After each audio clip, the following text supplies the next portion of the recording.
അസ്സലാമു അലൈക്കും വറഹ്മത്തുള്ളാഹി വബറകാതുഹു. ബിസ്മില്ലാഹിർ റഹ്മാനിർ റഹീം. അൽഹംദുലില്ലാഹി റബ്ബിൽ ആലമീൻ. അസ്സലാത്തു വസ്സലാമു അലാ സയ്യിദിനാ മുഹമ്മദിൻ വആലിഹി വസഹ്ബിഹി അജ്മഈൻ വൽഹംദുലില്ലാഹി. ഇന്നലെ നിങ്ങൾ കേട്ട ഭാഗത്തിൻ്റെ ബാക്കി ഒരു പാർട്ടുണ്ട്. അത് ഒരു മനുഷ്യനായി ജീവിക്കാൻ ആവശ്യമായ കാര്യങ്ങൾ, അത് മുഴുവനും നമുക്ക് മുത്തുനബിനെ കൊണ്ട് കിട്ടിയതാണ്. ഉദാഹരണത്തിന്, ഇപ്പോൾ നമ്മളിൽ വളരുന്ന ഈ നഖം, ആ നഖം വെട്ടാനുള്ളതാണോ വളർത്താനുള്ളതാണോ എന്ന് മുത്തുനബി പറഞ്ഞപ്പോഴാണ് നമുക്ക് മനസ്സിലായത്. നമ്മുടെ ശരീരത്തിൽ മുളക്കുന്ന രോമങ്ങൾ ഒരുപാടുണ്ട്. തലയിലുണ്ട്, താടിയിലുണ്ട്, ശരീരത്തിൻ്റെ മറ്റു ഭാഗങ്ങളിലുണ്ട്. ഇതിൽ ഏതാണ് നീക്കാൻ പറ്റിയ രോമങ്ങൾ, ഏതാണ് നീക്കാൻ പറ്റാത്ത രോമങ്ങൾ, ഏതു നീക്കുന്നതാണ് ആരോഗ്യത്തിന് ഹാനിയുള്ള നീക്കലുകൾ, ഏതാണ് ആരോഗ്യത്തിന് ഗുണമുള്ളത്, എന്താണ് അതിൻ്റെ കാഴ്ചപ്പാട്? ഞാനൊരു എക്സാമ്പിൾ പറയാണ്. ഇത് മുത്തുനബി നമ്മൾക്ക് വിശദീകരിച്ചു തന്നാണ്. നമ്മളുടെ ജീവൽ പദ്ധതിയുമായി ബന്ധപ്പെട്ട ഏതു കാര്യങ്ങളും, നമ്മുടെ അന്തസ്സിനാവശ്യമുള്ള, അഭിമാനത്തിനാവശ്യമുള്ള ഏതു കാര്യങ്ങളും മുത്തുനബി പഠിപ്പിച്ചെന്നത്. എത്രത്തോളം ബഹുമാനപ്പെട്ട നബി സല്ലല്ലാഹു അലൈഹി വസല്ലമ തങ്ങൾ മലമൂത്ര വിസർജന ശൗച്യം ചെയ്യുന്ന അവസരത്തിൽ സൂക്ഷിക്കപ്പെടേണ്ട മര്യാദകൾ 70 പഠിപ്പിച്ചിട്ടുണ്ട്. 70 കാര്യങ്ങൾ മലമൂത്ര വിസർജന ശൗച്യ സംബന്ധമായി കറാഹത്തുള്ളതും ഹറാമുള്ളതും സുന്നത്തുള്ളതും ഖിലാഫുൽ ഔലയുള്ളതും ഖിലാഫുൽ അഫ്ളലുള്ളതും അടക്കം 70 കാര്യങ്ങൾ, അതിലേറെ അധികമാവുള്ളൂ കാര്യങ്ങൾ മുത്തുനബി പഠിപ്പിച്ചിട്ടുണ്ട്.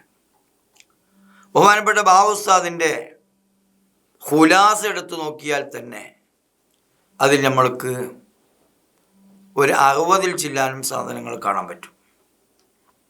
എന്നാൽ ഇത് നോക്കൂ നിങ്ങൾ, ഇവിടെ മുനാഫിഖുകൾ മുത്തുനബിയുടെ സ്വഹാബത്തിനെ ഏമാത്തി സംസാരിച്ച രംഗമുണ്ടായിട്ടുണ്ട്. നിങ്ങളെ മുഹമ്മദ് നിങ്ങൾക്ക് എങ്ങനെ മലമൂത്ര വിസർജനം ചെയ്യേണ്ടി എന്നൊക്കെ പഠിപ്പിക്കുന്നുണ്ടല്ലേ? അന്ന് സ്വഹാബത്ത് കൊടുത്തൊരു മറുപടി ഉണ്ട്. ആടാ, അതിലുണ്ട് മര്യാദകൾ, അതിലുണ്ട് സംസ്കാരങ്ങൾ, അവിടെയുണ്ട് പഠിക്കാനടാ എന്നൊരു എച്ചിൽ അന്ന് ചോദ്യം ചോദിച്ച് കളിയാക്കിയവരോട് സ്വഹാബത്ത് അങ്ങോട്ട് തിരിച്ചടിച്ചിട്ടുണ്ട്. അത് വളരെ യാഥാർത്ഥ്യം. അത് ചിലതൊക്കെ ശാസ്ത്രീയമായി തെളിയിക്കപ്പെട്ടിട്ടുണ്ട്, പലതും ഇനി തെളിയിക്കപ്പെടാൻ ബാക്കിയുണ്ട്. ശാസ്ത്രീയമായി തെളിയിക്കപ്പെടുന്നത് കാത്തു നിൽക്കേണ്ട ഒരു കാര്യം മുസ്ലിമിനില്ല. എൻ്റെ ആരോഗ്യത്തിന് ഗുണപരമായ വിഷയങ്ങൾ, എൻ്റെ അന്തസ്സിനും അഭിമാനത്തിനും ഗുണപരമായ വിഷയങ്ങൾ, ഈ മലമൂത്ര വിസർജന ശൗച്യവുമായി ബന്ധപ്പെട്ട് പറഞ്ഞ കാര്യങ്ങൾ പാലിക്കുന്നതിൽ ഉണ്ടെന്ന് ഓരോ മനുഷ്യരും വിശ്വസിക്കുന്നത് അവരവർക്ക് നല്ലതാണ്. ഇങ്ങനെ വരുമ്പോൾ മനുഷ്യൻ്റെ ജീവൽ പദ്ധതി, അതാണ് യഥാർത്ഥത്തിൽ ഇസ്ലാം. ആ പദ്ധതി അവതരിപ്പിച്ചത് അള്ളാഹുവാണ്. അള്ളാഹു അത് അവതരിപ്പിച്ചതിൻ്റെ വിശദീകരണം നൽകിയത് മുത്തുനബിയാണ് 23 കൊല്ലക്കാലം കൊണ്ട്.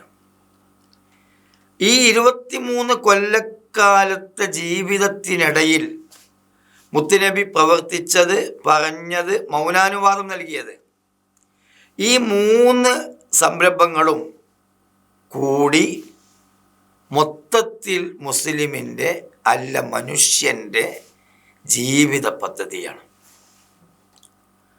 അപ്പോൾ ഒരു മനുഷ്യൻ സംസ്കാര സമ്പന്നനാകാൻ, അവൻ വഷളാകാതെ ജീവിക്കാൻ, അവൻ ആരോഗ്യപരമായി ജീവിക്കാൻ, അവൻ മനസ്സമാധാനത്തോടെ ജീവിക്കാൻ, മരണത്തിനു ശേഷം ജീവിതമുണ്ടെന്ന് വിശ്വസിക്കുന്നവർക്ക് അന്തസ്സോടെ മരിക്കാൻ, ശേഷം സ്വർഗം പുൽകാൻ, അനന്തമായ ലോകത്ത് അറ്റമില്ലാത്ത കാലം സ്വർഗസ്ഥനായി ജീവിക്കാൻ ആവശ്യമായ എല്ലാ കാര്യങ്ങളും മുത്തുനബി പഠിപ്പിച്ചിട്ടുണ്ട്.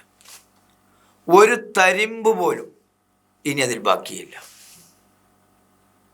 ഇങ്ങനെയുള്ള ഒരു മുത്തുനബിയോടല്ലാതെ ആരോടാണ് നമ്മൾക്ക് കടപ്പാട്?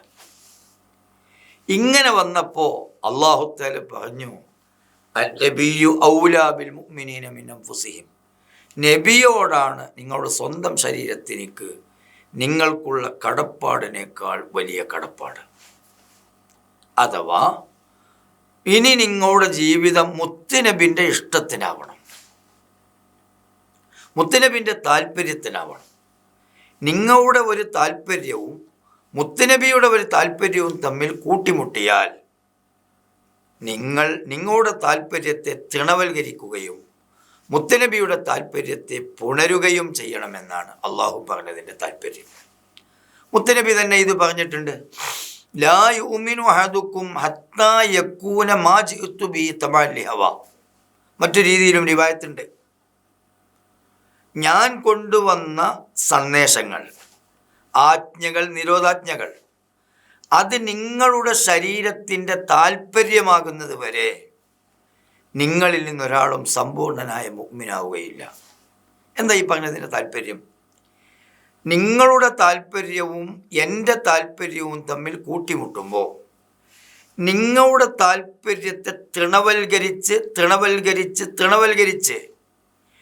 എൻ്റെ താല്പര്യം നിങ്ങളുടെ താല്പര്യമായി വരണം. ഈ പറഞ്ഞതിൻ്റെ ആശയം നിങ്ങൾക്ക് ബോധ്യമായോ? അഥവാ മനുഷ്യന് ഇച്ഛകളുണ്ട്, താല്പര്യങ്ങളുണ്ട്, ആഗ്രഹങ്ങളുണ്ട്, അഭിലാഷങ്ങളുണ്ട്.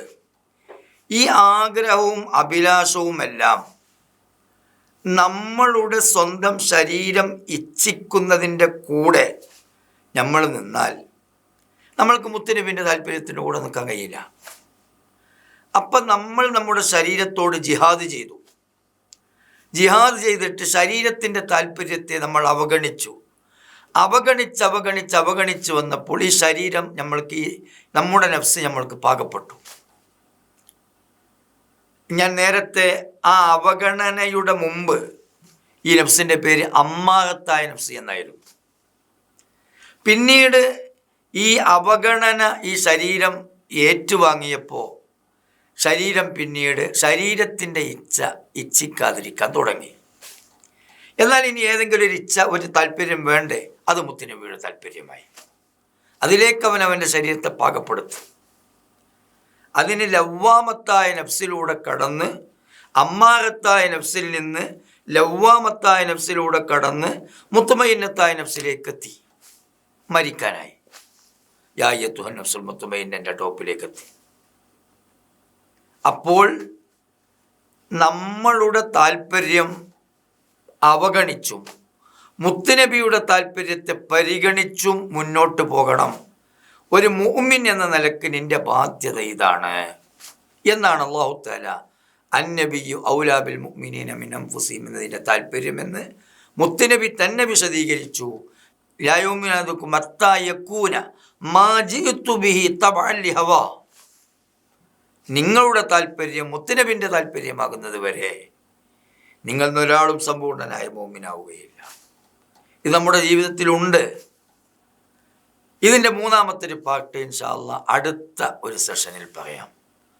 വസല്ലല്ലാഹു വസല്ലം അലാ സയ്യിദിനാ മുഹമ്മദിൻ വഅലിഹി വസഹ്ബിഹി.